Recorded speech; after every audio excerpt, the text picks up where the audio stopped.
Kami dari Praksis Podcast. Perkenalkan, nama saya Nur Asifa, bisa dipanggil Sipa.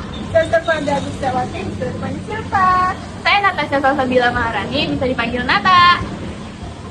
Bagi kalian yang menonton video ini, hai, selamat datang. Subscribe sampai akhir ya. Nah, perkembangan industri makanan sekarang kan lagi tren, yaitu banyak pesaing antara produsen perusahaan, dan pastinya masing-masing perusahaan itu punya cara strategi tersendiri dalam perencanaan dan pengendalian produksi setiap produk yang dibuat. Salah satu faktornya yaitu permintaan produk konsumen yang tidak menentu, menyebabkan kesalahan dalam perencanaan permintaan produk yang dapat merugikan perusahaan, baik biaya produksi ataupun keterlambatan pemenuhan permintaan. Makanya sebelum itu kita butuh proses peramalan yang dilakukan agar perusahaan memiliki acuan dalam merencanakan dan mengendalikan kegiatan produksinya di masa mendatang dengan optimal sehingga permintaan konsumen dapat terpenuhi dan meminimalisir biaya produksinya. Jadi di podcast kali ini kita ingin bahas apa sih? Nah, kita akan bahas tentang peramalan permintaan TPGMO 450 gram dengan metode regresi linear. Proses produksi itu apa sih? Proses produksi yaitu suatu hal yang penting bagi perusahaan untuk memproduksi barang dan jasa agar dapat memenuhi kebutuhan dan keinginan konsumen. Atau bisa diartikan yaitu metode dan teknik bagaimana tenaga kerja, mesin, bahan, dan dana yang ada diubah untuk memperoleh suatu hasil. Sedangkan kalau produksi sendiri itu kegiatan untuk menciptakan atau menambah kegunaan suatu barang atau jasa. Jadi disimpulkan proses produksi itu kegiatan untuk menciptakan atau menambah kegunaan suatu barang atau jasa dengan menggunakan faktor-faktor yang ada seperti tenaga kerja, mesin, bahan baku, dan dana agar lebih bermanfaat bagi kebutuhan manusia. Nah, kalau sistem produksi itu gimana?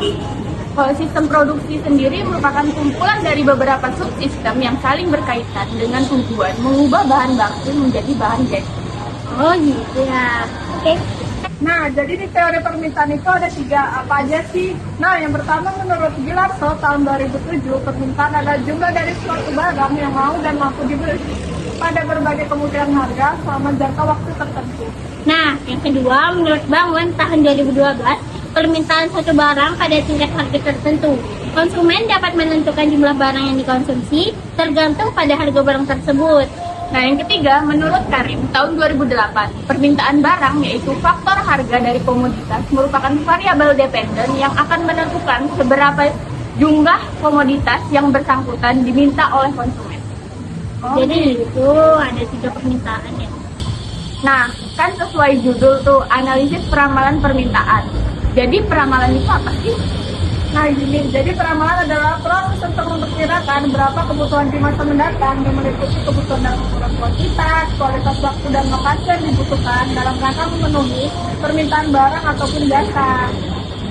Sedangkan kalau peramalan permintaan itu proyeksi permintaan pada produk atau layanan perusahaan. Proyeksi peramalan ini juga bisa disebut dengan peramalan penjualan yang menjadi pengendali produksi. Oh gitu. Jadi, studi kasus dalam jurnal ini yaitu Rumah Tempe Indonesia merupakan salah satu bidang usaha yang bergerak dalam bisnis olahan kedelai, khususnya tempe yang berada di Kota Bogor, Jawa Barat. Didirikan sejak bulan September 2011 dan diresmikan pada 6 Juni 2012 dan menerapkan sistem produksi make to stock dalam proses bisnisnya. Sistem produksi tersebut seringkali menyebabkan ketidaksesuaian antara jumlah produksi dengan jumlah permintaan konsumen. Ramalan ini dilakukan agar perusahaan dapat memperkirakan kebutuhan produksi di masa yang akan datang, dapat merencanakan dan mengendalikan kegiatan produksinya secara optimal sehingga permintaan konsumen dapat terpenuhi dan meminimalisir biaya produksinya. Tujuan dari penelitian ini adalah untuk mengetahui hasil pengolahan peramalan selama 12 bulan ke depan. Nah, kalau data permintaan konsumen pada produk TPGMO 450 gram ini gimana? Nah, data yang digunakan di sini yaitu data persediaan bahan baku dan data penjualan selama 3 tahun terakhir.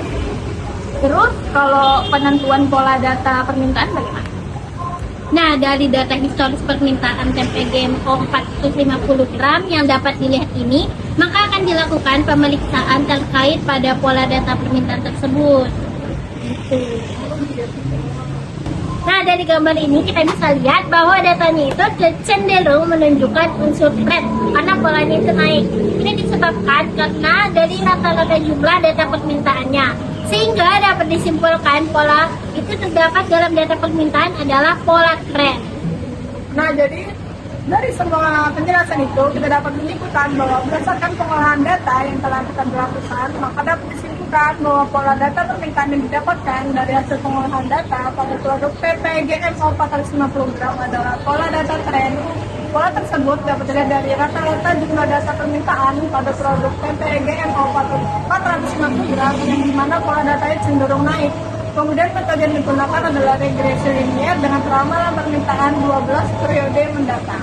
Sedangkan saran dari jurnal yang kita amati adalah dalam penelitian ini adalah untuk peramalan dapat digunakan metode lain sebagai perbandingan untuk mengetahui yang lebih baik. Kemudian dapat dilanjutkan kepada perencanaan produksi dan jadwal induk dari produksi.